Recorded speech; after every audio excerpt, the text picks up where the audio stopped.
കഴിഞ്ഞ വർഷത്തെ Kerala CBC award സയൻസിൻ്റെ മേഖലയിൽ കിട്ടിയത് ഒരു ഡോക്ടർ ബെന്നറ്റ് സൈലത്തിനാണ്. അദ്ദേഹം ഒരു പീഡിയാട്രീഷ്യനാണ്. അപ്പോൾ ആ അവാർഡ് സെറമണിക്ക് ഉണ്ടായിരുന്നു. ആ സമയത്ത് മറുപടി പ്രസംഗം അദ്ദേഹമാണ് പറഞ്ഞത്. 10 മേഖല എടുത്തിട്ട് 10 മേഖലയിലെ 10 പേർക്കാണ് സമ്മാനം കൊടുത്തത്. അതിലൊരു സമ്മാനമാണ് ഇദ്ദേഹത്തിന് കിട്ടിയത്. അപ്പോൾ അദ്ദേഹം ഒന്ന് മറുപടി പ്രസംഗം പറഞ്ഞപ്പോൾ പറഞ്ഞു, ഞങ്ങളുടെ വീട്ടിൽ കുറേ അധികം മക്കളുണ്ട്. ഞങ്ങൾ പഠിക്കാനൊന്നും അത്ര കേമന്മാരൊന്നുമല്ല, പക്ഷേ ഞങ്ങളുടെ വീട്ടിലെല്ലാവരും തന്നെ നല്ല സ്ഥാനങ്ങളിലാണ് ഇന്ന് എത്തി നിൽക്കുന്നത്. അതിന് പ്രധാനപ്പെട്ട കാരണം അത് ഞങ്ങളുടെ അമ്മയാണ്. കാരണം അമ്മയ്ക്കൊരു പ്രത്യേകത ഉണ്ടായിരുന്നു. ഞങ്ങൾ ആരെങ്കിലും പരീക്ഷയ്ക്ക് തോറ്റിട്ട് വീട്ടിൽ കയറി വരുമ്പോൾ അമ്മ ഞങ്ങളെ ഹഗ് ചെയ്യും. അമ്മ ഞങ്ങളെ പിണങ്ങില്ല, ഗുണദോഷിക്കില്ല. അമ്മ ഹഗ് ചെയ്യും. തോറ്റവർക്കൊരു ഹഗ്.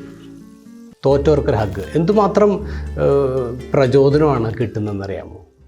ഇങ്ങനെ പറയാറുണ്ട്, ഒരു മനുഷ്യന് ജീവിതം നിലനിർത്താൻ ഒരു ദിവസം 4 ഹഗ്ഗെങ്കിലും വേണം, 4 ആലിംഗനങ്ങൾ വേണം.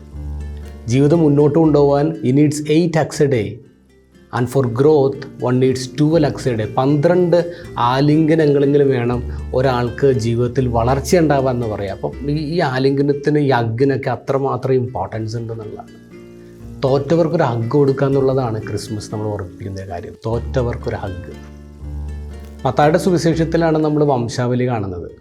വളരെ സിസ്റ്റമാറ്റിക്കായിട്ടാണ് വംശാവലി മത്തായി എഴുതുന്നത്. 14 സ്റ്റെപ്സും 14 ജനറേഷൻസ് 3 സ്റ്റെപ്പായിട്ടാണ് അദ്ദേഹം എഴുതുക. സാധാരണ രീതിയിൽ യഹൂദർ അവരുടെ ഫാമിലി ട്രീ വരക്കുമ്പോൾ അവർ സ്ത്രീകളുടെ പേര് എഴുതാറില്ല. പക്ഷേ മത്തായി സുവിശേഷകൻ വളരെ ഓപ്പണായിരുന്നു.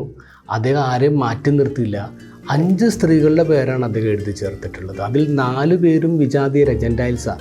അതിൽ 2 പേർക്ക് അവിടെ ഡാർക്ക് ഷെയ്ഡുള്ളവരാണ് ലൈഫ്. പാപികളുണ്ട് ആ ലിസ്റ്റിൽ ഇങ്ങനെ. അപ്പോൾ ഈശോയുടെ പിൻതലമുറ നോക്കുമ്പോഴേക്കും പാപികളുടെ ലിസ്റ്റ് കൂടെ പെടുത്തിയിട്ടുണ്ടെന്നുള്ള. അതിനർത്ഥം എന്താ? ഈശോ പാപികൾക്ക് വേണ്ടി വന്നു എന്ന് മാത്രമല്ല, ഈശോ പാപികളിലൂടെ വന്നു എന്ന ചിന്ത കൂടിയുണ്ട്. ദൈവം ആരെയും മാറ്റി നിർത്തുന്നില്ലെന്നുള്ളതാണ്. തോറ്റവർക്കാണ് ദൈവത്തിൻ്റെ ഹഗ്. തോറ്റവർക്ക് ഹഗ് കൊടുക്കുന്നതല്ലേ ഹീറോയിസ് എന്ന് പറയുന്നത്. നമ്മുടെ വീട്ടിലൊക്കെ നമ്മൾ ചില ആൾക്കാരെ മാറ്റി നിർത്തും, തോറ്റെന്ന് പറഞ്ഞ് കുറ്റപ്പെടുത്തും. അങ്ങനെയല്ലെന്നേ. ഒരു തോറ്റു വരുമ്പോൾ അവരൊന്ന് ചേർത്തൊന്ന് പിടിച്ചേ, ഹഗ് ചെയ്തേ, you will see a miracle.